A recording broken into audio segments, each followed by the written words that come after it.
Mena Basinde. directement mba folanka a'udhu billahi minash shaitanir rajim bismillahir rahmanir rahim. Assalamu alaikum wa rahmatullahi wa barakatuh. Mbari ngadu alsi hakatu. Dola hankilinu wala hanna wala hada interrompi parce que na téléphone sa transférer le bari minata ma transférer.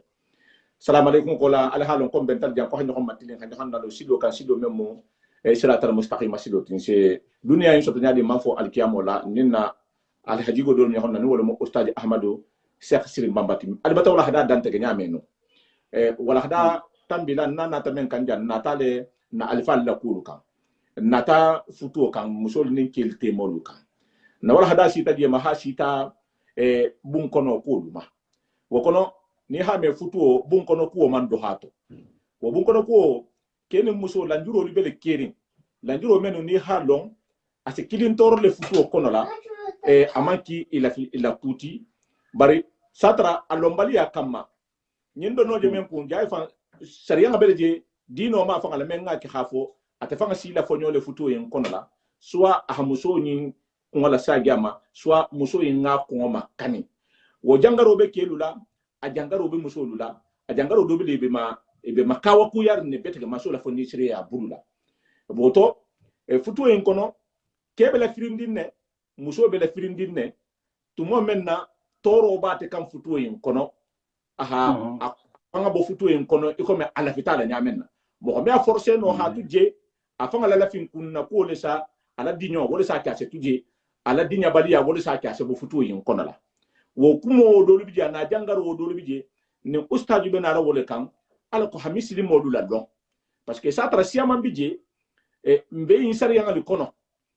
men bonato ha be mbari nyama ha ben sigi nyoko yama ha ben ko doluma satra me sarga lo bali yale soke mba fe fon se tara ko dol le kalama o stadium ba fali yambi la filin nan ko bismillah inshallah wa assalamu alaikum wa rahmatullahi wa barakatuh mbadi ko nga den te wala nyamendi na video nyin kundu talano bari sumunda mudi bengalo bi mana be hagole dondi nam sumunda ma hagole bari wati menna abedendin moya kulila la budan fonga nya sifaro kala naam ba jani ngadu sumuyin kono folo be hakai tara nyininna na muso le melbe kuma kan le mela naam ani kedu fananna mena dunna sumu men kono te naam to wala be kuma mele jam menga non kalwa folo bari kuma kan nyim fo dante janti naam wa ta na man fo jang funga nyo nyini ka fo dulale fo le min dosine naam parce que jandingira nyinna mu dingira menga non ko mo ho video sala sahana naam isaja problem be dole kan futo kono naam imabe musola wala imabe kela bari be futo yiba tamal nyaadi intalo imalo naam adu lanjuro me mena fol jam baadi ngelu lanjuro me be ka ko yar betege naam bari abe nabe musola sariyan kono kebe al khiyar bimana ba fanga yenne naam na hadiya muso muta wala njuro nyinkan na hadiya muso bula naam wala du nabe ke fananna muso be fil khiyar na ha muso diya a to kele futo la na dum mala fana acha ha ko bo futo la naam ambari nyin la njuro nyulu mo me fona kante kere karamo la hasafe kitabo to le naam wo kitabo kuma kamila lo masagila le amanken dur fanda ko motide naam kitabu tu go hasafe nyameni bas tambila al kawonyale naam bajaninga kuma kan altambi bai kuma kan mengalon ko dolla kundalu mandala kuma kan sifa mela bibilkima naam adu londo du nanu hunta mo sambi tara prom tole londo mo fene mengalon ko ase mo ho nafa na lenkene mata nanu hunta ase mo toro naam ba woto sabulan na ta yin londo tali kan pulu sem fan nafa mel ba problem to salon be kel nyaadi naam yolo mu lanjuro le mu di mengalon ko abe ase muso muta ase kemuta naam bari waddo bije muso doronta yani du waddo bije muso lanjuro de bije ke masalan keni muso be den ni wola asi ke muda asi muso muda naam lanjuro de bije fana muso doronta moti naam lanjuro do fana bije fana ke doronta moti naam tuma ningan tulo lo nyona sa albe je famu le bete inshallah dole bije lanjuro sitare i musula naam bari be silanding mo holu danya bente muso kude imi shuti ya muso de larangala muso futo me muso futo nyo ya me dieye namo mun la njuro me muso nyinna namo muso tu mana sirwo nyana ha hal wato fan kilingi nyim be ban toro wo kono namo saranga mun fete ke wo ko isi tulo le betege isa lebe bolla so isa bolla so ta ko le sai namo isa muso fan jefan la njuro setare ke nyinna abe silandi mo le be men fola wala wado fambi je fata fo mala saranga men faya koto watu wani hitulolo ibe na faso da wadinga to saranga bolla di ma ko le sai inshallah lanjuro yimbadi ngelu wala mako al khiyaru zawzain yani futu nyoho fululla so yani sugando bimani bi fangay yo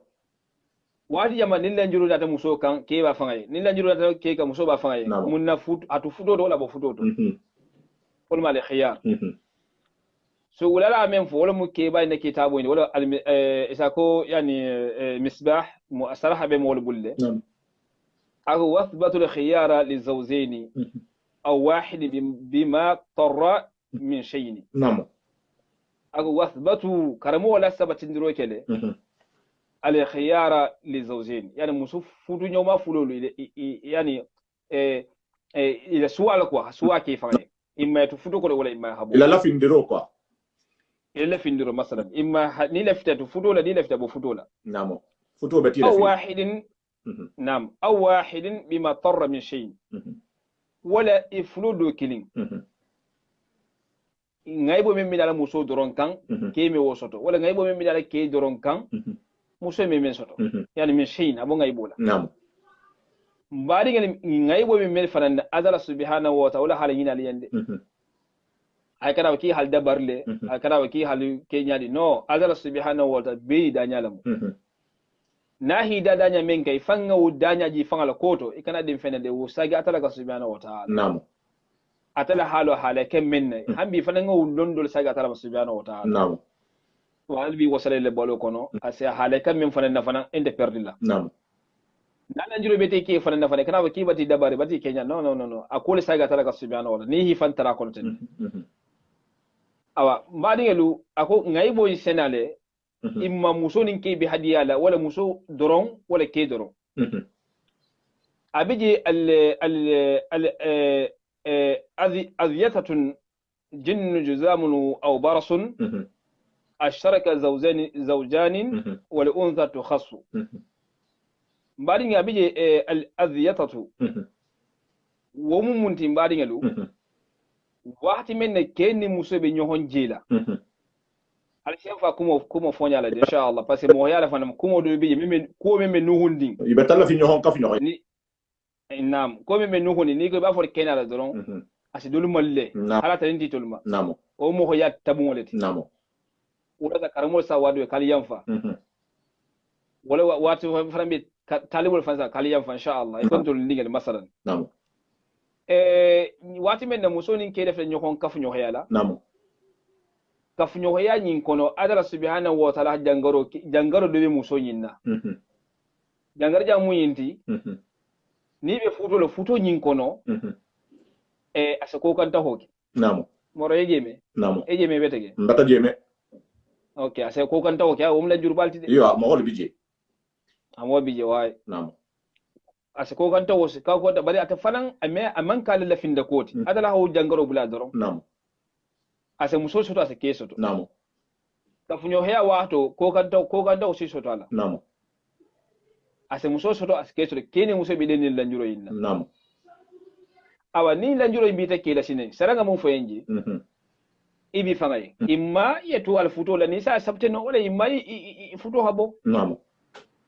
imma ita wa yele metuji namo ita muso namo ni lanjuro mekke muso fananna kefana imma muso mu dalla njuro nyinga wala imma hiba musoto namo sarem man gasidun kema jaman gasidun muso manyin bullahi parce que la njuro lu muinta atala sala mo subhanahu wa ta'ala alum be islam tariya be tala firin aka twala sarem tala firin abwa kono wala ta wati men na ko kan tawo si soto keda wala si soto muso la futo wa hatu namo ma o jang sara mangasidu na be musolela ke khayam fa ma na be kele fala muso fana ngayam fa sara mangasidu ni na du lefta suje fanande namo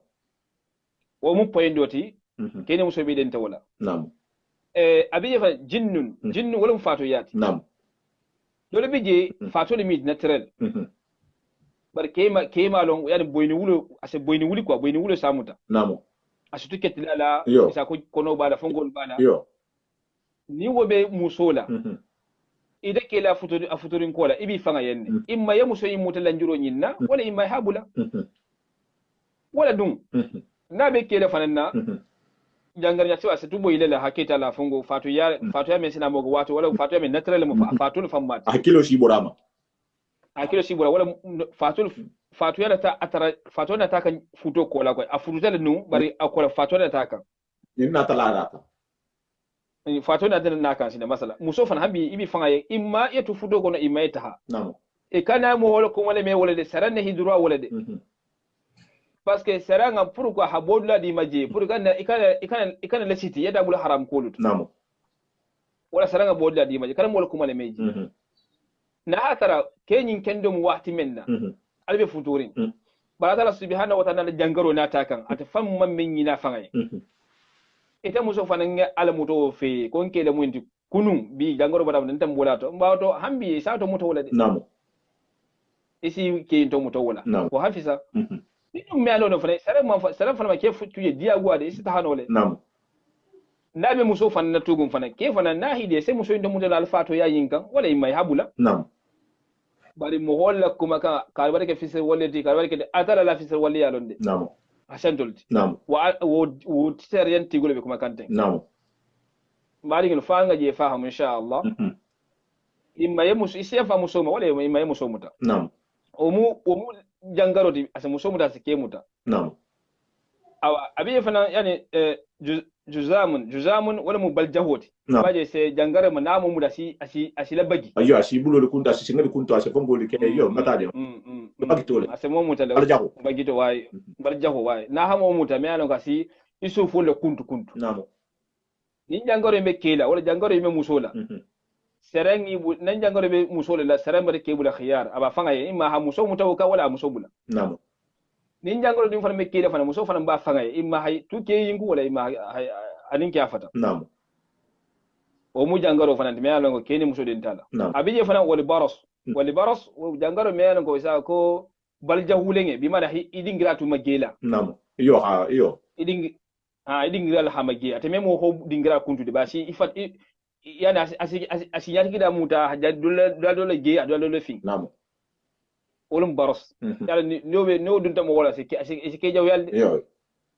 amma do ke ya sifa fa almum be kisa jangaro ni mambe mem fokam insha Allah mel fa almi kendi yala inna Allah ya rabbi ni fa nga ke muta wala muso muta sarenga ke ba fanga muso ba fanga imma hakki muso muta wala imma ha muso wala imma to ke futo wala imma aboke da futo la namo wala mu jangarol ti ke ni muso den temen namo awa yani ashtaraka zawzani muso ni keden tay ndade namo bari wal unsa to khas sa muso doronta muso jangaro me ngal as muso doronna muta namo ketan tawto de muso doronta moti abaye bi bakhar al farj wal ifda wal afal ولدواء قرنا وارتقاء بالعجل ببخر الفرج على سيف أبدا كومو فوجا إن شاء الله نعم muso sutur jangar la mudi mega ko suturo dula le mon namo na suturo dula le mu bari faha fo le prunga faha nyogo insha Allah namo jangar la mu menga lonko ase muso muta wo monti kafunyo ya dingira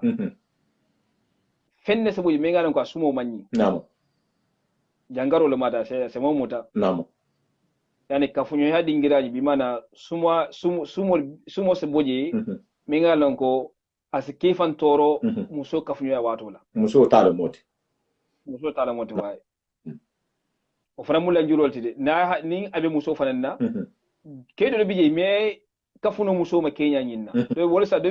fambe se muso abandonné se muso tuje wonya parce que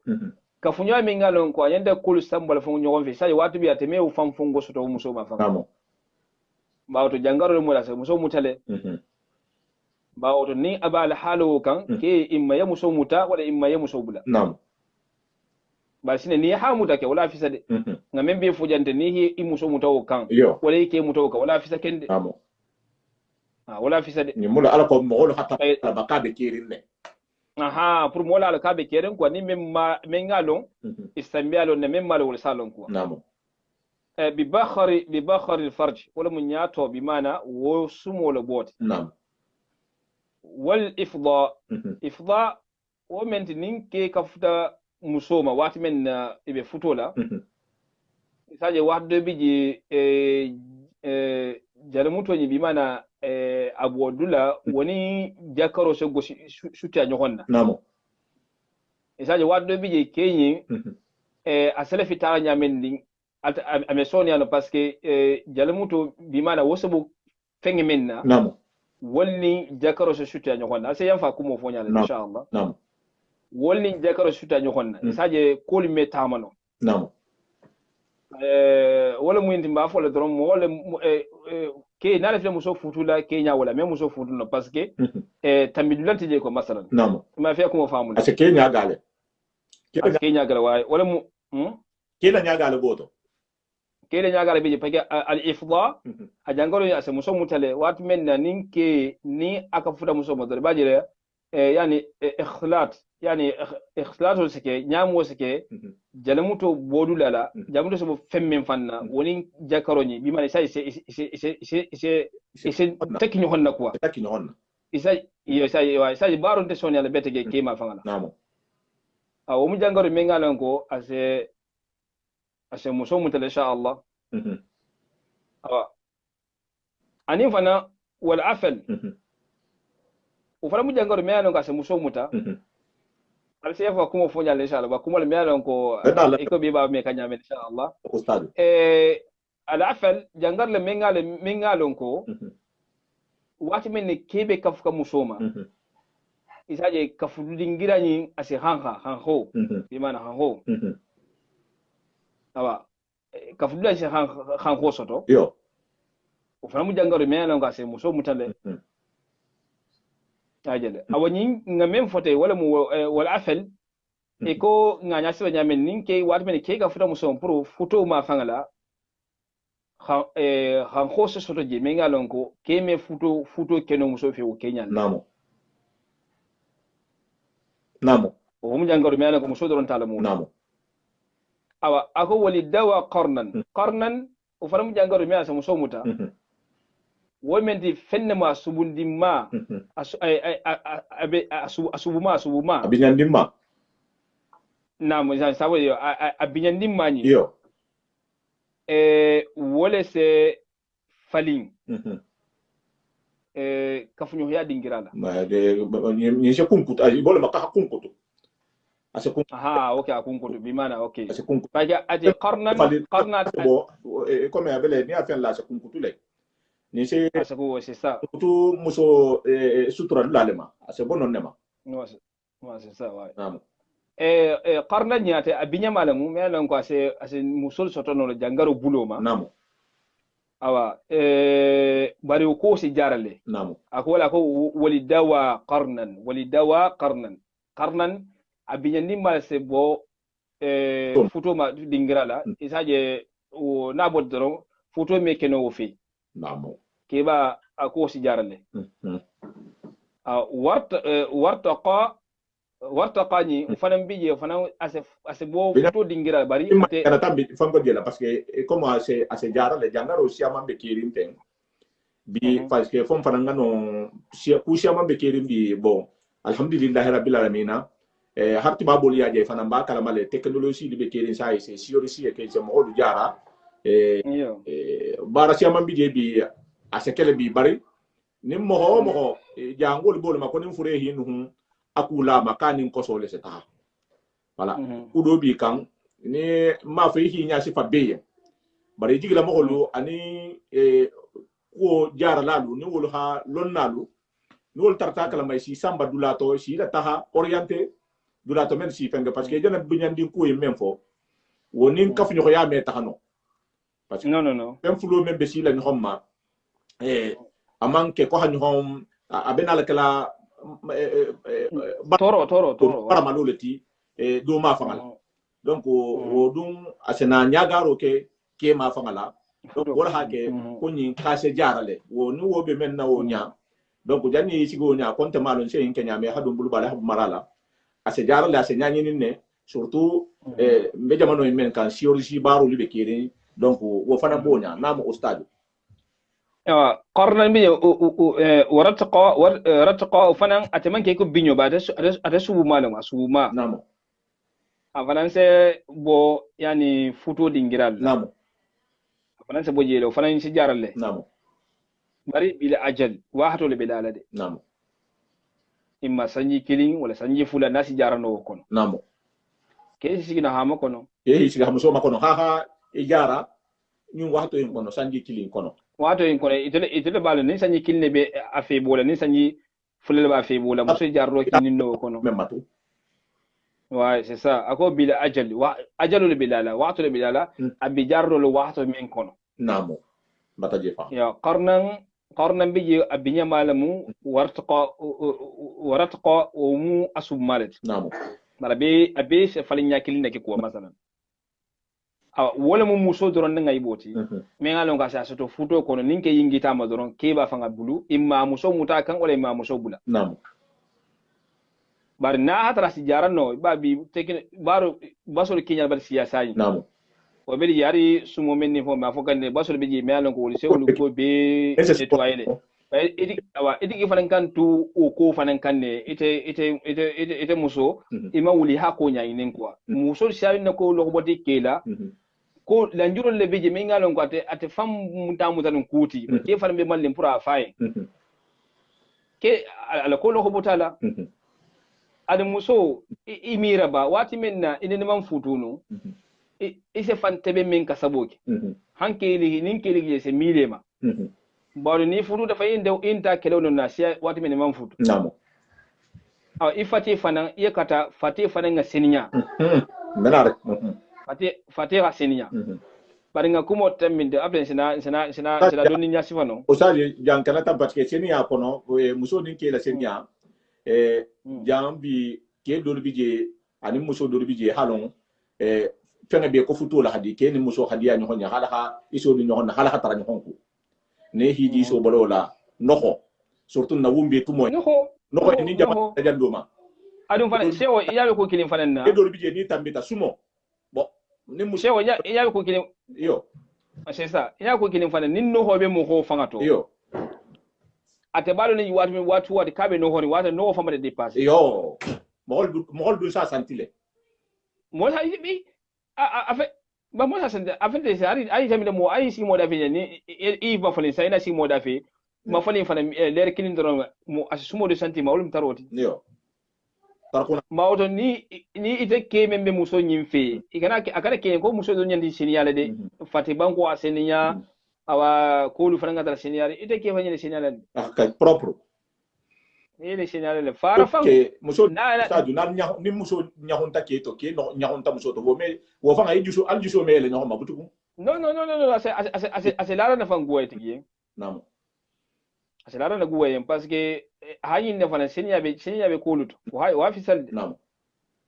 muso ha fati ha susa fati ya ba dobe tila malimiti ite tenyi ali sara dino ma ka meli de abeli abi abuji na hasara wali bi kenye da sai wala ma furnin kan ma page te fatima mandi doli namo abi buji kenu muso fana la hasu mun no honye men ngadi ke men ngadi muso ye al kan ta ten doron tren da te fanga ma ke malo men ngadi muso malo men ngadi ke c'est-à-dire atra ta men ngadi ke no doli ke fa ni muso futa buda banta yo abanda wala fa hakili meta yi manu emira ba tek muso men ngalo ki janin ke hinyi no si fan tabe men ke ni meda fi ke hinyi nyamendi e hakki si isfana seninya e de ke fana ni be dalile muso ya fini bagi dabo ko to farngi la staba ya ko mi akala wala hakam ko ini bagi dabo ko to farngi meta hade wala ko ju farngi de ba wala wati men muso na ti yasine ise parfum ala fana ki mala ko kisu mo kada duato parfum lu yo yesu mo kada duato ma wato hambi ibi wakalla wala de wala be fana me kano fana do ka fula kano ni nyogo na sumu ngoni nyogo traité ma masha Allah ba ni wala bula doron hambi yo wala ma insha Allah awa me men fola wala mu kela musola ngai bolti ngame fo sine kele ngai bo sine mbadi ngel aka wa aibuhu jabbu khisa'un unna thumma i'tiradu khayrati fihinna na'am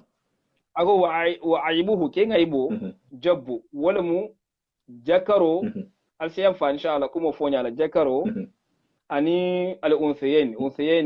yani membe jakaro ko to fem fulo membe jakaro en ko na'am do bi yani sajila abe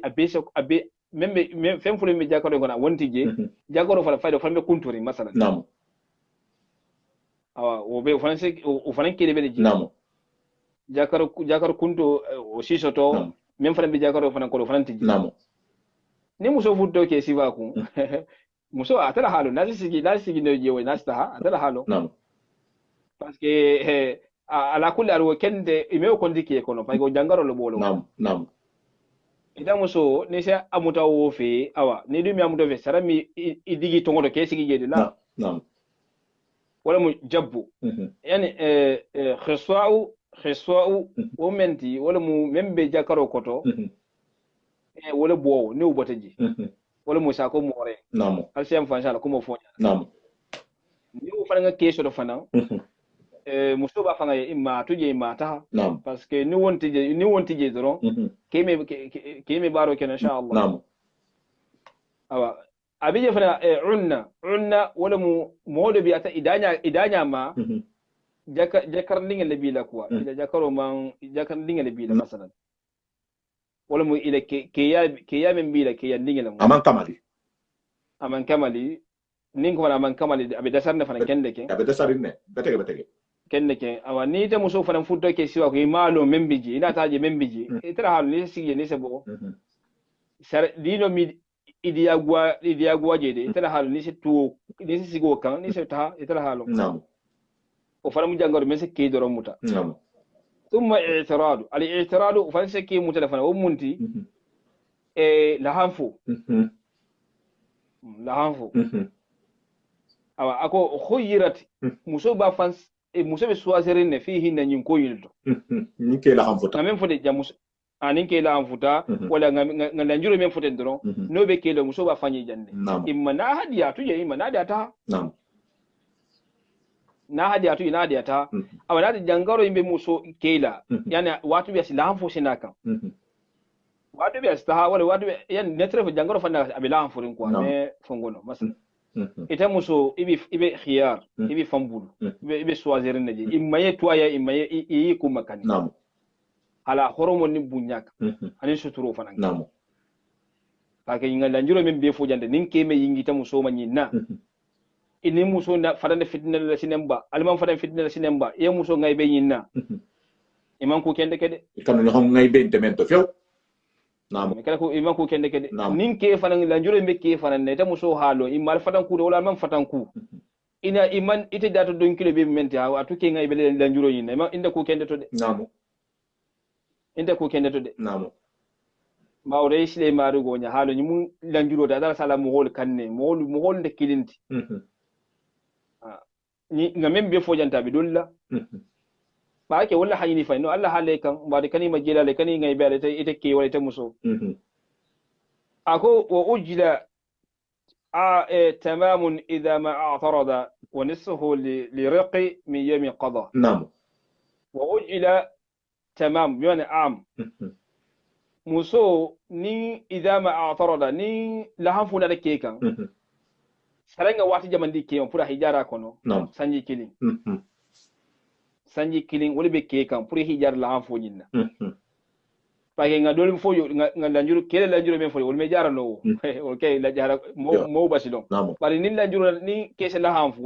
o se jara le namo o se jara le amma ni lahan funa ke kan saranko muso ihile me ke sanji kilin folo sanji kilin ke hawula tay jara na mi jara wo kono ibi fanga imma eta imetuje nam agosha anisfo wala sanji kilin dal temo awu farme jongo joli kenda kar worle mu bal horota sanji kilin nam ba to mbari ge innam wala hadad la fil men ya sifala le lanjurul nam mila halon kene musa bolle tema do be muso doron do be ke doron ngai bole miti de ma fo de ha kula miti me ngalon ko nga kanule ha foten pibil kiman sentun même poto no nga fo pour mbali ha kuni ha ko be kere ne karamul ha be safi abidarin namo pour sen fanna fa kuma kanyin ne amen sen fanna fa nyame anin fanni ba difficulté fan ko sala me bola ko nyaadi namo wala hannata kuma kanyin fo inshallah wala aman ke ko dal jahuya parce que dolla kundalu ni ay fo dum dal jahuya do wonte de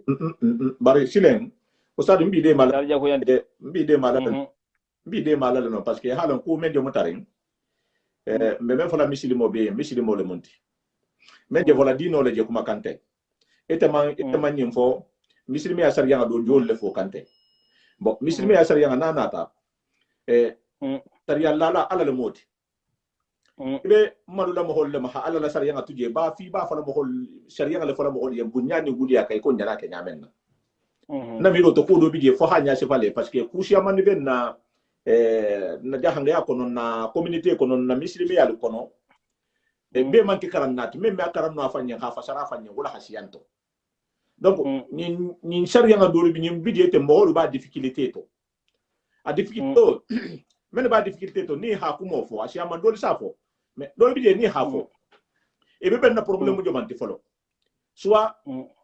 ni membe futola mbare ndamale kana oke ni bota en kun sai mo be na la lo na le membe mutari e kana oke isabari bon wo bo folo nyam ni ha yo di fola ate men dana fo ate fanga masar yangalo même fana jamane hala sigi kanga en fana ka wo fana mansar yangalo non de est ce que aba manen de na de anda manen mbe jang khayin do le nyaasi fa parce que na communauté le mom tel le vive kanje fo ngam fan dali le ngantulo dali kumo do lu la putum men be tambi kan na société lu kono la dino ma fa ngala ala ko lon na lo hanya si fanye nga fa hamu so tama ala ko meke nyo mama siboti parce que kuma kan imban ngana fo hala munka kuma kan imban fo ko e jana me men ke so yinto ete dum ngalo ya bo lo ini membe vive ka ala njuro bo kan ma fo sini ha ro ta ya bo fayda ko mbata bo ko ngamele ko sari yankole kise bo futo no o ama fonya afo kise no le sabarda hito muta a wati la saha wala visa ida ya hala saha kana dum erel kono ini mem fana mbi kana gijate ke fana parce que habo ko to tem fana ini mo membe kabrin wati ni hakudo bo nyaade be kula fo nyaade fana be kula satara ibe bola men ko ima do ya ima to tinya donc wo sari yango ustadi jole fo kanya fa ka na bi fo nyem mo se bo ko to nya men na bu nyaka ni nguliya kan après hambi se senia sa fo mo dien muso nin ke nga senia mutambulu ustadi hafle sa mo ke be boli tele ko lu men na ni ha me ka be na resi to ben ne ha parfait na dai hi ku hi parfait ki ha makono afana tu men ya si ku le hi senia hasumo be bayama ala ko kikana suma kuru me ajana lo afanye no nya ja fan ko ni ngan no hornge ja ante son namma ajana lo afanye ko ni ngan suma kuru me ante son nanto atli bato lo no honte mun nay bana la futu ko no e hanyine fanko igi fan nabula imi da to ku imi senia nin taro hi mutay me dorgo ma falin tilin ko no wumbe to mo en kunya siama ibeta mbila itra kunan sumo be bola hadunga to ha ite men na ko trambe diara ite ke ite muso abata fam ko fa hi tele soto wo hana tu fang harahi jaju so me yelema wo bota jonto ustadi wo sabo keta jonte muso wala ke wala wa parce que photo fana be besoni senya malako namo photo be besoni senya malde wala sabo mo honya tulne ko fam be la fam photo ko fo senya namo kila ko sallallahu alaihi wasallam ko senya mu يعني شطر الإيمان الطهور شطر الإيمان أكو سنيا مو لما نتلانتي مولد مثل ما في بيسون سنيا ما فارق كيني مسو تيما يلا كيني مسو سوتا نيون جوك نعم جوك سوتا نيون جوك نيتا مسو انت بيندا فوكي كوم كونو فولي دون جوهد ييكو يي سنيا ساي كيها كون لي جاو جاني غاسميجي نعم c'est ça ite ke fangala inte ma bende avo muso ko yam fa fo ngadu jeedo nadra hajur bada suta nyone du jeedo fo ya no hol boyma ena ni muso fa nga kulle jaw jane ka semeji namo manake no bulangati ngoye siale nin kema kun fajana muso sa kun fajana ba yesumo awa ni ya muso be nyanda suciali la ya je wa kun samati libo wala keme nyanda suciali wa kun samati jigi imalo ko fendo sumo bo kiba yo muso do wala yeta ku wala yeta data ku wala yeta ku wala yeta data ku ite mbarin ke wala yeta mbar muso namo parce que fenne mu sutuya nyo he boli nyininka ba pour ka fati bara sutuya bara jammeni se sumota o tilibo akudo sentiment mandi ay ada kudo santi yede nim par fenne mu yalla ndo anda sama tilibo no aba ma sutuya la c'est ça ba auto moyi fansini ya fudo kono hanyi namo nyel la njuro men be nyasi fajante ñu na mandi mo kan namo bar seniya noho obe mo ne obe ñohonnal ko namo waxto be le modi mo ne obe ñohonnal de farfa muso ken muso ha kata ay fanga sinya kende ki namo ay fati fanan ha to poto ya muso ninke inde kinde o dingira wa muso ha fati to poto kende ki namo awa akana fo de konke da mundi butu bala la batalullah la hambi kuke membi mesi ke ikano jidi ke sonde mere wala hanyi namo seni afana ma fem balati musu no hori mandi ke en namo ke no hori fana mandi musu ke no hori memmi ada tokku ko musu yende sinel la fodi no ko fi ko kite manya ite fana manya sinel yende sinel ke awa ifanga seninya ite musu fanga fanga fa fala jabi ke ite men nyaje nate mano fi bati da tokku tan tahi da tokku ko yo namo no ala kula ke ni muso ke ni kebe sutel nyo wonne ke kenya o kenya la ya tar seniya kan wala hafiza namo eta seniya kan wala hafiza muso fana ngatra seniya ke ada seniya kan wala hafiza ko masala wala ke mo bundati woto budun ke hakilo so lesi inshallah inshallah okay ngole soto hanatin badilu kan ni wato inshallah hambi fana ala hakili bula fana yo alunna alfala manhajo alingata de ninko almanhaj wala mun alfala taran sido namo wo munti na alfasa ko na alfalu ma men na alfal balle de bari ngame laba ko tulum me so be sa namo wo sabule moli le fonnin ki ay fan kilim be ke tulum wala la hambi ko li hidam imam kuma fahamu wala habe ke ko tulum me so be sa budu banta wala habe ke tulum de budu namo bar bi sawbata yele mabi wol nyon fan ke ba hasido de janga kundabi namo alsem fa kuma fo nyama wol nyon ke ba hasido de janga kundabi namo isi janga ke baje ata hadinga fulanga tarana fulola ise mo hoja ta do hotara godola bari muk antara do ho ni ka londo ko la mamel namo iyoje minto ihoji janga ke bajo na ta kon ndo karla mun ta hakulo mamel ngata yin ka na dino ko la bara sadu hotara depense la asadu hotara hata songola wala be kerim bi asa do hotara pasila godo aso tara balonda to yin ka la balonda to yin na parce que ha fansi ya wotile afan saw na wulde hipoti hilo ko dinnin korto lamu dinnin korto tonya dinnin korto bara men fuka ita hana fo isala wala ka men fuka dinnin ku mante woti bawoto falinga kulu samba alfala silolla hasilan ma rigonya ite ke ba ko de mem jele bambu budu na fulonte londonte wala du na fulomu londonte wala londomu na fulonte ikane ke hasidoti Ostadio adala subhanahu wa ta'ala bena so nyalamu namo ayte men balda fulo to nyamal londi ko so ne akade ke kai balle iso ne mesini adoro namo iso ne mesini adoro be ni iso ne nabe siniyata alota dino nyinka alota hero kano kam mo wole isa hero be soto ara tara il faut dala kunu ni dinga hero so le ma hero so le moro fem mo holu perdi nya jan kunda bi mo so go ibulo saba go tigoye bar mo men ga dino le tibulo saba lo kelo le bol ko gido le be do yo kadi nin korto anin to tinyaro nin faro nin fanto bunya nin koyi ba betar halawul ku ya bi ma wulni nani mi nani wulni mi do hoya wulni men ku jaw foye namo me balu kan tan bi namo ise mo hoja bi sira salon kono abi hashida ka inda kalama namo abi ma kuma ga ku son kurun tala haleku inda kalama bani no bende jamato isa bunya ya horma ite fa malama ko mu iti yala la fani ite fando ite molo namo ay kuma de yala siya wala hal doya malaiko li bi fe min ba safi wa ma yalfadhu min qawlin illa ladayhi raqibat kuma kan ala doya yala siya ila ikun ko la mo ila fer la mo malaiko le ken ba be safi kan ne kiltu kan ibe men fo kam fana ante dunna mo homa ante mo wona fala fenna atoro be bitala kun namo fage dunya bolo mi watin dinne ali ngala fala silo muta namo ningo ala fala silo muta wala ma ha londo nyini ha mol kara londo la namo ha londo nyini ha mol kara londo la namo ha londo nyini habar londo la wala mo ala fala man hajudi namo ha nyoho bunya nyoho horoma ha nyoto nyoho lodula ningo nyoho lodula ma fode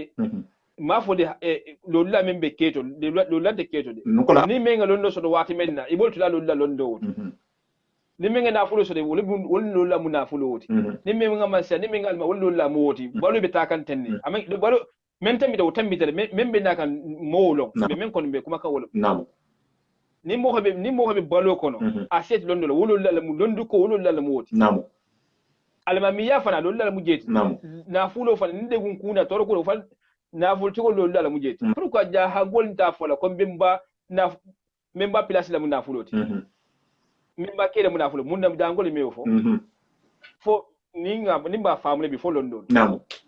alinga londo ni alinga fanne no bula an kan fan kasara ban ko ni namo alinga alfa man hajota inshallah alfa man hajota ma londo ya amul kara namo alfa ke ba ko to menga ngo ko li haltul danne ko men nyaala ko din tulungo meso be sa pourquoi bi mo bi lo labi dia go ko mo hayde so kuma bula de bi be ba altala ko kila ko ni hasidian de sonde me kono ni beso honne ni honne de sonde me kono ite bi le salon ko tigi kiba koto ti geringe ini saya ini gabulo sibiro andal tema ibi lo nyongo ko resource ko moyi ibi mul bi ngebe ibi mul bi nalla hasidiya kamba alon fana khero be fokan jele reso hero be fokan na je nanti nafaka ite man kulo to alon ko mo wolbe hero so to kato namo medi be tiyaro le reso ko mo wole yimo bo nyohonto namo ni hasidiya men bi kono iba u kam men kam yo to fo namo tumol be ner ka tumol be fa reso soten na man khaira si tema hero si mo holman namo na man ite nafa mol nafa namo nin tulungo man so be sa la nyaade namo no so be sa tulun ko tulun be so be sa no o be sa men bi kono bolo fole de jango sa jango yam fa kuma kan fonya alinga mana kan bula namo alinga mana kan bula wallahi summa wallahi ni me lo yi wa kalfew isi siba fanya fo inako monde siba so kan ko ibe men be mirali la balo kono kallen ki akulam balondi kulam bay fangale man fellon ya le fayo ki man fen fanan lo ima wuleta londo ni iman lon nal kanu iman lon nal le medron ibe balo banko ko al bahimo ibe lo nyale inte wi fanna fa inte mo na fa namo ni me wulta masala wahana tenne alanga keso ho nyogonya londo le mu kitabul la fasari habar lo fengena bant be killing adala subhanahu wa ta'ala mingan senyo dol mal nyasilanga namo nyasilanga alinga mana kan bula namo alinga ubula alimbe men kela wala mu ko alinga karanke alinga ban londo na la falla silo fana ila manhaj alinga muta nyam namo wala ma londo yina mo londo bara londo la hamol fanan kara londo wala mun da fala manhaj nga ba mu tala ko hato no nyina to ito ko fa hato no nyina ito ko luto ni to no yini altala silo nga subhanahu wa ta'ala ibo sotlan yo bari conséquence men fana bo le fana men da to no yini duniya jang dino nyin kun la ko la alul tarwol kara ni na la fala to duniya to no yini to no même me foki ko bada ke wo folle o me fono ila baro ke atala subhanahu wa ta'ala bari me ko kirin gen folam bari ja hangol be yen saten ni sigo samo kumbalanne namo saten ni sigo asemo hukumu balanne halmani fiya wulle tama namo kila sallallahu alaihi wasallam afwan sallallahu alaihi wasallam namo ako saten ni sigila kilo bi jarin tro namo ime ku fahamuno namo ay me falalle ma fode na village de mo fode bar sade ni sigo namo fondinke manyile wato be ke sate ni na wuliye ebo namo isi nyogolu je isi ka ku samanje wose hakilo kafumo wose mu hakilo bunyale namo imaje mo ho men bota tamata ani min sati bake ani min sati dinge kuma nyande kili ani ku fa mu nyande kilin amba auto ku difference beten nyaje ni kuma be la yella janga kunna be be jigila monto ku fahamu munna mo fulal be nyone mera ko wolte mi da kelen dole hila wato be ki sati ninna kono inde ku kalama kumo bula gido to hi buytulo ta dadun fi ha menji inyala sati niwo kono ni bo ni kala bi ni kala sulol lo ko ni fulol ni sol lo ko bi ni kala wala fulol ni sol lo ko pa ke hole lo man fen lo ko la wala ke fonga nan ni sol lo ko tane wol megente wol kono wol jawu wol be jawu jani man fen fahamu inde fen fahamu lo ko la nam ma dum en folam bari len ko alinga nyoho muta alinga nyoho dema alinga nyoho fana sute alinga ndu nyoho fana koto bende to dia sotlo nyoho nako bende londo sotlo nyoho nako bende na wule sotlo nyoho menga ne menga meso lumene ne sie ko alinga o masiti alinga o dema akede bunkono ti akede banite ko ite ko do ha do so ko fi fana wala ko alinga nyoho sawa nite dum manda so sine meke isika hasidolti wallahi isike wolti mbawo to alinga kulu fahamu dunya la kadala saji satin na miro alinga ubula ko tamital sate balu anin ko ni tamal nyamini wala be fenere alimi bulalo wala alimi bulalo wala wala kila sallallahu alaihi wasallam fa koni man sakana badiya jafa koni mo woto da village la mambo fe aske hawiyelati hawye memme ku fahamu ise fizi fo ataha menje wodorna aha memme wodorna yo hafo ninga nyimuta ne hero saranyinto atendo fahamu le na kumo ni ngawuli konsaile kamma babi mola hakile bi diari do sta fasar sa ko to mo kumoro bato nyimbato bawo to ni hake wuleta mutawti de bari ngam fo kila la sallallahu alaihi wasallam utadio londo ko to mo kumare de ngal wuli men kamma pour alingam fande da fa sinen dul nyaay mutambi dulati wa balun ding mo rekele ja balo men ngalo ko ke baya mu balo men da bangati anin saya mo balo men da bangati ake balo hadile ustadio ila kumo ila kumo la tegante alon lonna la kumo momenti comme il y a même ko kotoma ku lonna la kumo monti kotoma kumaru memmo habara kende la hada kotoma kumaru jato kabe baro menna a habaro kendo kontine ala kotoma ba kumo le joti bara kurun kela wobe memme la to ka kurun le mo kotoma kumaru yembe tilinde atella ala ko ka hada jigo kurun dabula nin kotoma kumaru be kawandi la bulu nyinne mu kotoma kumaru ti wala hakke men daji go ma sa fan jato ni ma kela se kan ki hitel la ko fay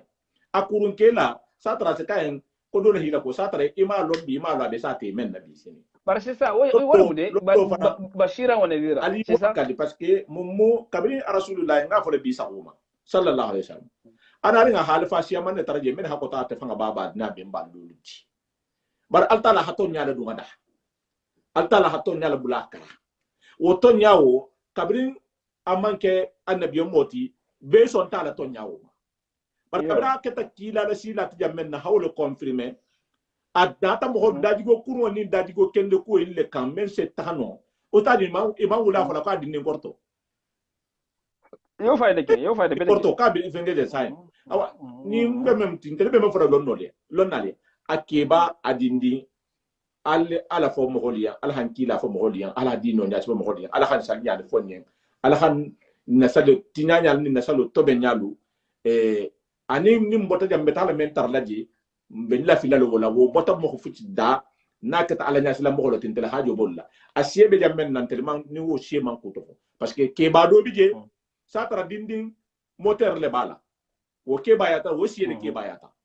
bar al halo men babulu dinding yenta do la al halo le babulu dindin do fana bije dindin siele bola bar moteur men bala nin daji go men bala har alfa san kemo antala londo fana ma fa ala tennem woto fonga ko muta tenne hakolu fana muta ko ngamen tan na alfa alla wala mu ala haji goti bar na alfa ha lonna tu londula le bulula ya alfa bari moro akedden ko mbara be yam falle so mun kinyal parce que ngadam de ma manda bawma c'est comme ça wadu ba seketen nam tenam na John Sotta londo babulu mawo mohamed mawo antije John fana Sotta fana e ko nyinye ko de paso le me ko nyi mo alma molet nan ma mo antije Naam. ya hajere ani alama miya hakan ani londo babula ya londo da ya yo pilasi dabul Naam. awa dunyanta wulla beten ni ko kin tente karankela mbawde be wakali we bula karannal ko de Naam. ni ko wakinde da fulo fara nyinne wakale bula naful tigol ko de Naam. dunya ma wulla beten ni ya ku fanan kili famma mentiti doron ni jarabo men be jontam Etalo. nga mo hibaro men ngalon ko ahabora beli cew munna jahiliya kan Naam. kuma ga halal me folo man kura folo de ke ba ni bora le bala bata bora bulla iko sunno hafu nyamen Naam. abe mobili nyata be ta kan fidro sita ika ko ustad ko tammi ke mo le sali yar fa har fatiha mano bar bora bi nyahan sara abo mole kumu akon bar kalmo kono de ala sako sindinge da malo fo fulul fam malo bara sako sindinge ta akona baro le muimbi no sako tide a sako sindinge da hadi adab man ko adunda potonga la namo walle ha mo kono nyanya man sonnala wasilo a nyamo farata tay bar wona ta bora in belile ya mo wol fan tambile jahangole motide yal tambi hafre masala a hawru kon ke jawru kon urkon bu fure masaloto antato antije normal bara malo bara bada dulu bal do da fa karamo hoti ye ko karamo ko mo me tambi nyal janko yal tambi nyamen do fayda ako Allah ko nyamen da ta urkon ke men ba ko fayda ko jarwa ko mo mol tambi ngop ado ho yata do ho yamen ngalo ngada fa mo do men ko mutu namo ibe karnelde ibe kallen kay nelde yefan ya fu bule tan badi ngade namo ni mo ke jarabo jarabeje ikun kannam fal nga jele faham namo nal fal le man hajo alinga tar man hajo nal fal man hajo kan memme nga memmara wati men memme nga menno wati men woni ke to wo man sake to wulungo ko man wula be tenne de ni fanke doron bar ko man wula be tenne namo inde bende jamato do karanta ita man karan ki hala imi almamiya nya bono moro ile tembe almamiya la qabla ni badata nya ke bolno namo isala wolon ko jahilu bentelo nala ko made namo albe yam faale man fankiri karanda dom talibol man wuli fambe londo yini kan banda kumo fonya kana ke ko mu karanda la wala mu talibol namo ba nim mamul nal mamul karanda la ko yo albe tulatole namo ima janga kunda jebi don na men se kuma to nyale bebe deri kuma be mo wolul men ngalon ko wala fanna harfo famma ba sa harfo ima ibe kuma kulu funa habbe namo kuma bo wala bulu ni hawye ni nata nyato hakili ba be sagilal namo hakili mal be sagila namo mun hakili man de sagila be sagilale be sagilale parce que hawye ni hakili ma meta hano nyohonna fo hawye la to fo hakili tangala to hakili ma koma ibaje be bolato le albe ya fala kuma fonya inshallah bar fa futen namo be wulumba men kon de bolo wulumba men kon few fo dino lo mbolo hide fo mel hali mankara hide fo mel hali mal fala silo le hide ni mi de bolo wulumba nyin kono de de wulumba mbale kono de inke mudu inke bebe wuye la ko ngana tabule nyone jebutu la budden ala mun kisla astaghfirullah ala mun kisla nam no la wala la shak parce que hal mani madama do rabbi taala be da fitna men da kuntu la dron ay bina la bande memma wala muy da tabule nyone dron fo ite men me kolon no ite men man kolon me ko maîtriser no hakilinti ya londinti la femfendi la iyo dato dia kan ibula nyato de ta koma ala kuntu hakili mal wala ba teben namo wala se muhiyat teben wala se dino teben wala se famille tebe wala se banko tebe hakili mal wala londan namo nya ya tala halon dan la fils ya mo hobbeti kule ba kono namo kule bije de ustad namo kule bije umundi yani hamuhiyat tebe umundi hamuhona marigo teben temo teben hamol temo teben ha khairul nati mo hol tema atela hakilo so beje no ku jangaje badde men mankara ite men mi dibo ko ite tadi bula donno la pilasi la kitale ba be fola ni men ko de hana ne ya baba nan ya la famille be nan kitale ko pouvoir bi tele bulu mawte mol bi so bolel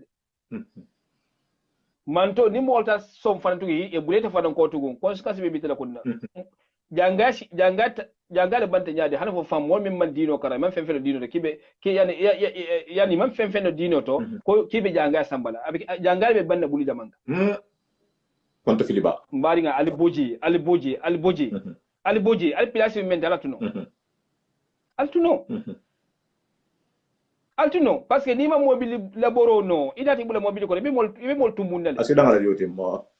bay ite fande hawiyeti de mel fana bulati ko mobile ko wala fana hawiye habuiti ta namo bari albo emo sifalu ko di don imemo mo alternative mo tebe no imemo ya temo tebe albi mo sifalu ko na ha mele de na ma me fana woyi be so we fama mo woyi fo namo woyi mo kundi tarremo kan ita fo abadi minga ita fo ko woyi kabitali la afande ba fala fanga yi bisa ni ngelam namo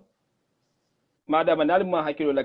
alinga mo membe kuma kanya altala nin kila la yo hakumfe kumala alinga tulo boyla ni man tulo bo kumfe kumala la ibenne lo kukunna ndemborno lo made namo mbele be bulelato ala mun kisila namo ndemborno lama mbele lo kuku ibenne lo kukunne mengal ngo ndemborno lama namo bidaka ubulo lo maten Allahu akbar ise mo hoje mingalo ko mo minga dino long e hale e kar e o mo ba be dino fo le fangala ko ja ko de kukala be dino bari ite memma arab kangalo askida ko karna ba fele wada de fem fola ande fem ko dam ke fan yale fa aliya fade fa fode ko fan yale ande fem fuka nim fan yale ba ite memma dino kara ya ba karanta wada mam fem fo fan yale ni bulata wala dino nya sifo ko isatral din ni mo bulata la ko nya sifo ko al dino mi afo ibulata ko pour ha nya sifa nya bo mo wole ndoro ibatar lete membe kawara ibada fanya don lafuji bari ufana man sonya janga kundabi namo awalinga kulu fahamude reso so kumala binte ala yini nati to yini na lebelje ko namo to yini na du meto nya to yini na fem sata to holo babe nono folede andi to nya kuto de namo mawoto mbali alinga kuning alinga na alfala silom ndeke mbino na alfala silom bejele ila mana haji bejele namo mana haji mashayikhuna jaha mbi jahala mana haji ndebe non namo mo nata kuma kanna memman tarana alfala man hajo ko ngiti gilonni hari ni moro membe jante europe ko alfala man hajo to nyanta to inde to nyaka al moro membe je ko be alfala silol ka inde to iman to nyafode namo woni fan société lamu société mi ngal ko ifande ba to ko fola bari manke alfala siloti de namo pange ningo san ko affaire mania to bari sa ko wonte namo ningo san ko bandiya sa ko wonte namo ningo san ko tajariya sa ko wonte ningo san ko kalbade sa ko wonte bari fanga to hofo alfala silante de ye ita hay me alfaja man koma kabe moriya doronne la be mola hajo jare kan kenan talibol yo me alfaja man koma ma alfaji ite mbari mi misini Europe ja kita moro simple ibo leti e mo hajo ite mo hajo jara kan la hawla wala quwwata illa billah alinga bo bambura alfal koma de ni mu alfal do yalti ni mu alfal ngay boleti ibe kurunya ka ibe bambura alfal koma ka alfal sinam ka alfal mori alfajama ngita ya mare mori ya nyinna alfajama e mori ya mena ka alfal mori ite bandi la miti menke moroti ite bandi lati namo ni dungo ko wonti ti to fo ma mori ya ke ibo ihibo ko namo ito fo de même miti bo yo fo e mori ya dabu e ito de bros mori ya to hon namo pagi na alfal morol mori ya na karante wot na alfal morol bi hawlon ne mor jama halondo yini hesiga mol karan hasenoke kunto fentolu hijara jangatul hijala qur'ano ayu la ni silol na falla silo muyna ni morol namo meta na Europe banko ingaje ise be nyanta habaro ke puri halalo nyine bali halalo kala fal baldo halalo nyamen ida na sigi de femfe fa mo le godo sunya mesir lundo ke ntulo bala hakilan kili wallahi summa wallahi ni halama ni moli mi hakiltu atebenna nam akili ako kilianga yan katani gram marbule beja adu o ke fanana kontarulale mesigir nyabila atabake ku haramun to atefe wodaga tale baga alfala silol mun wata rafani ama alfala silante nam ite musungoleti ta ita sillo ta bungollo ta mobilisa ite musungoleti sungole miti ito moleti nigo ito ndo sungoti ito ofo ba moron titi de nam ako tuwa boyen ko gira marbu watana aba kata bada godo men dépassé wala koto ako to ho nya sifa a téléphone dun ulu ke babu aliya faade ko mo fo nyama ulu ke wala mo fanya fola a téléphone dun fanya fola imbula ako akininga ko wono kumata aka wala godo dépassé wala koto ako 1000 euro keleki ako tenemo ntulu be téléphone da muso en ko sine ki adu mo kele nyaade sine ko wasara donin donni ko wasara donin donni wa golini ko no ako abake nyaade ako muso hal saade ko parce que ko to ki samul haju jarale muso ko basin de kasa sara donin donni kala fento bul yo fento bul nam jambaro hagol nyamen ite man sile maru gonya ite mislimo kafiro bi bankam memma pour hake ite mislimo bokika ha kafiro hibanja hanyo hako domo hali la godo jolonta wala yi fana filde fene jolo ya ikayen ko ha kita la ko katante haka mislimo hakonya ite mislimo mingana go jahannama ani arjane bi dara bela ki ko ngam fanya fa hakko ite balukante ite balukante kafiro be balu nyamen Allahu akbar fana fisiya mo mende ko kafiro le miti ibe fisiyati fana fisiyati dido fana ngene fisiyati wala me balu nyame ite balu kawo nyame wala sai ibe wala sabu wala mi misal no mi mioro mi misal indal fala sila kan ibe silu fala be menkan indal fala sila kan de indal fala sila kan ba ningo sango bandi le miti afere mala miti sa ko wonti de al fala kan mori afanante de ida to wala fala ibe menke wala fala mari nga sile mari gonya e sile lum fana nyebi de sagile lum menna ile kafu nyoma fenyi be ko la fanya kan ile sagile femma de foka sange mira wulu ngonyade mira wulu ngolade halo wulu ni fende sag lami ka sange de ka sange do ni wala gaw mem fana kafu nyoma hala fanya kono halalo kono ya betu ko maje ke talale be tay wala gabudo to nin ka sange do ni e fenga be ni ani la baro fenga be maden ni kola kay be ay ba sama le minto harala moto amesa harala negzo amesa mafi negeso na harayi sara fan kene so bula ngabro ko dabula kanji harayi sara fay mon la hajo bo wala mon la hajo negeso wala mon la hajo de men wala ka sange de tara wala sai me ka sange ke nene mo fon ba mon la hajo tawol bari mo ari ko ke alla moto bulan kanje mon la hajo ba ista din ko wuri hala boy kanje wala masa dabula li kan fan mon la hajo bo wala godi ba mbe nyini ndin ko la kuto membe tahala kala ba problème oti mabbe c'est ça hala ba dinga dunya kalote ndoro dunya kalote yi fan halaji ni me wala ko mata nyindo mata nyinga mata nyisa mata asan halo dunya be sai habelo bari ban ko nyin fana ko be banda jannade ini la baro ko fante me la fam wonte me la de parce que sanji bilul dono bilul mbalo diyati e tami wala bo mu jangaro lati anin ke baya golenga wallahi ita min be ka fu nyoma machine ni har jangar dinne himu de na fulo se goye ila mobile se goye ila bungun se goye men shodo haramo kono be se goye jangar din far jangaro men ke sar jangaro cinendu jangaro men akele sar jangaro be kele nyaade cine mo me ku no woto almadinga taku dunya balo kunda sutule baro ke yi halalo nyini ko kola nim men nati kan haji kudo le menga ko ne fil kule sa jar no qur'ano le yasefi adama bashin tawla qur'ano kulo gel senge bashin dal yasefi adama nim men nati ko ninge jangaro bala nimbal e qur'ano ayo sefi adama a fanjara bashin dala bari e barlalde wala mun nal fasi bar hal jannabi ta bara wala mun ila kenati e boy sigiri ko moriya ni mo ise ko moriya mol nate godoti itini haji wuri kilimbe sigiri ikide be semol haji kilin jara anyon fanya ko monde kere ngaku wala jam inshallah ni ila ko me banya se wala ar ne me continuer la le dunkuta inshallah parce que ko dol bi je fo ha nyembela wulla la fonni ki li motiver nyembela wulla la ba ko ngolu dissuader xalon ko dunya in e meta de nyaaw nya mbata état social mantikile je mbata building mela building lo mela hakati lisan do la hila bongolo hayla baro be ka amame ifata e banden ko la fa fo girimba surtout telle génération enten kelu ne musulu do bata fengay ni musulu te hon kalama ni din te hon kalama fusin te hon kalama c'est-à-dire haguer préparer la famille kono ni ha fusine akedo ni ha fusine ko abe alfa follow sur le contour aba alfa follow mori a contour watara hafani ite meme barlati baro men to ho mallon moli be le contour de alfa tantewti alfal ta lon tele wol moro le ti ngol londe mo mo so so ko do le moro ya wo daga tele alfal ni mengo ni me alfal ni mengo ka alfal fal na ko fa man daga fana ina daliloti alfal la baro daga tele hamo karam habalu halalu la hamol jara fana qur'ano la jonso ko man daga mo daga bayti me balu ka jam faniya la ite mo wambi tele made ite me balu ka jam kalba de ite mo wambi tele made ni man to so do fo moriya to ho nati moriyante ibe to hol nati la idi man to hola de ngi kili ko bandi le miti wala affaire mal le miti namo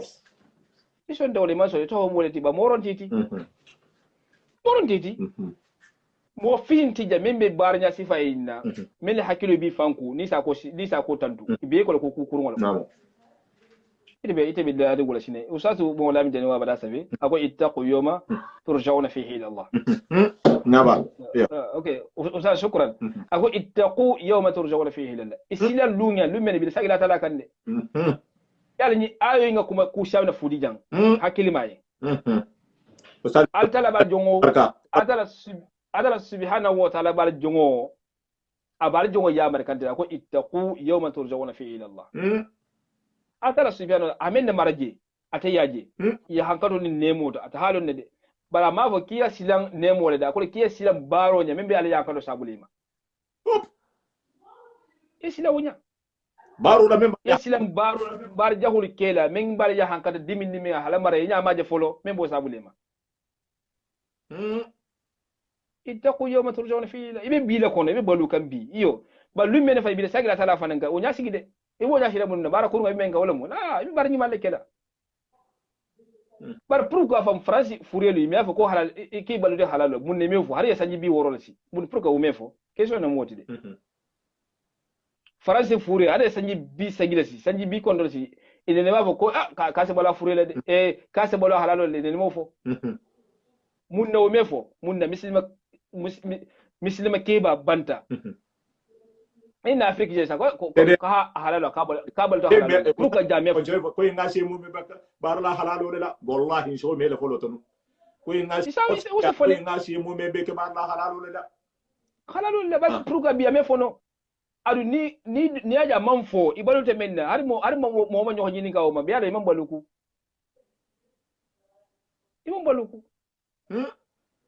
sumo lesiya ija ko lesiya ko libege ni da butu na fultigo limi ya hako har kafir ma sa hako te ku kila fa sallallahu alaihi wasallam ako jahannama dunke me dun jahannama hako bar jan dunke la mata amana mutala hada tultero lamu Allahu akbar arjan dunke fa me do arjan fa hako bi jahannama dunke la mala mutala hada tultero lamu sila o kam yan fasinan nu kam yan fasinan nu ita masila ibe sagile lumen ni marugo kan ihi balunya nyal tombo ini balin temolu ini mohol temolu yi kata be men fulani be men kele hilo yalo kibena imbe tule ko majani tili marugo subhanahu wa ta'ala ini le baro doro taqu yawma turja'una fihi ila Allah alinga na fala sino lumuta alinga faninya fo bula alinga alfa aliyam fade kuma fonya do se kibati nani na rinta ba alinga alfa sino lumuta alinga kalebanti al bula alinga fanya fo bula alfa sino kitabu be larin ne mo mewle filno mo bi i jawjen ne biti do sala wuli namo ma wato alinga kolu muta muta dula alinga balu nya nyimala ni mo holu balu nya nyimala afula tara samun ke folo aka kambe ga sawle du tema kambe ni mo se balu nya nyimala se kambe le du tema namo na ha kambe na du tema wo se fo xer jamana sine moro wo se fo xer jamana o me fo xerala ba ni mo balu nya nyima do atara ase wale le du tema wale fitino wo se xer jamana soto o xera bantale no abanda wala hakibi abanda pages nyabara bi feka be mbulula million fenga be mbulu me nyagar nyinin do la shiyeli batata hansan jol sabe ebe fenga men nyina ko ya ne mo sotato ebe la nyinin hay batata yanka ma ita fanga man ne ma sotato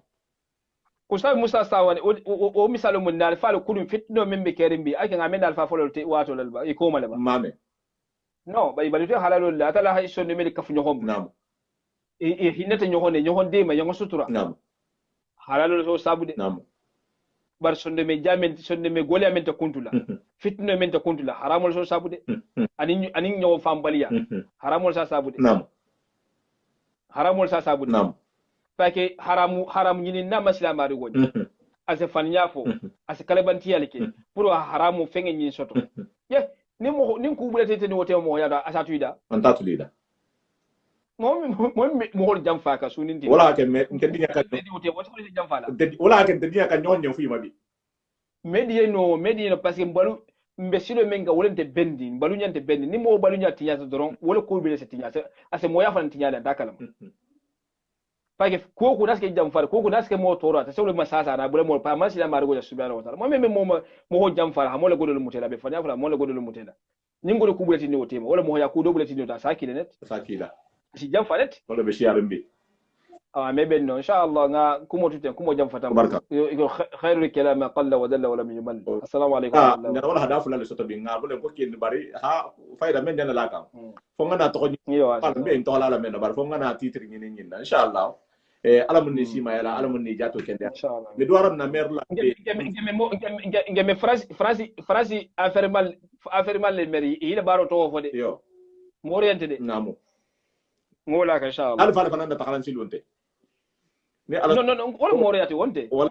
inshallah ko barka alamun ni sima yala la mer la tere me be jana suivi ala barka al merci alla soutien assalamu alaykum warahmatullahi mi duwala na karamo ko fananye sima yala jamba fa a jamba bal be kontonna aba fala len kala barka merci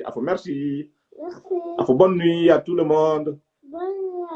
Voilà, il a besoin de son papa là aba fele ten ko fo nga occupé à tellement albata je ko donc on ba fala len nembe inshallah ha fala len ko c'est wala hadal be to ben si tamba jam men non wala mo bibliothèque whatsapp ma ba fala le hasaja fala ni numéro be membulu la iba fi hatara whatsapp o kono ala ko ba bente Facebook la jam bente YouTube la bar WhatsApp bele be la téléphone la bi presque woto ala ko kawandi dima en dole kana fali ko sito dole créer no wala moko bibliothèque de la paix bar mo me kuma je mo me message la taxje femni me naje fo kawando simplement une semaine to ben dula to une semaine ki jang hi to ben hi WhatsApp ma fana mbulaji comme ça isa la me a WhatsApp ma hale te connecter connexion téléphone gola isa la ta mo fana ma o fana sala me sa tra fana se balajo soto o bi isa ko mo ko téléphone nye e fana se numéro la na messenger la kana na public la de alba na la privé la inshallah ha na numéro belare numéro normal belare fonko fana na la paix et réconciliation ka numéro même be jebutu parce que do tram ni ngam mbata ma fali 06 79 52 68 20 le menga kili wo fana ma e be masoto la le inshallah ni mata ise message tuje ici le numéro tuje ici ajouter dula into comme ça message même betambila a WhatsApp mala al shala me al sekata se ke sabuti mo ko ta fana ngala me ala barka ali be samedi lungo ne invité benare spécialement nen toura ya le benare wolungo inshallah nin fo nin ke men benare insana identifier ha falia benara sumunna la pele kam benara sumunna bar nyaare kam benara sumunna misil mere ne ali tambita janne ali ta ama fata beteke mbafele ni fana hambi hakate débat kendoti ñoxoma sabarangati inshallah be kala débat rati wolun débat kende ba samedi 23 seren so faali ne turaya fonike benari ala falu la digno kan inshallah hafali ko salamu alaykum wa rahmatullahi wa barakatuh Mustafa Sawane la paix et réconciliation.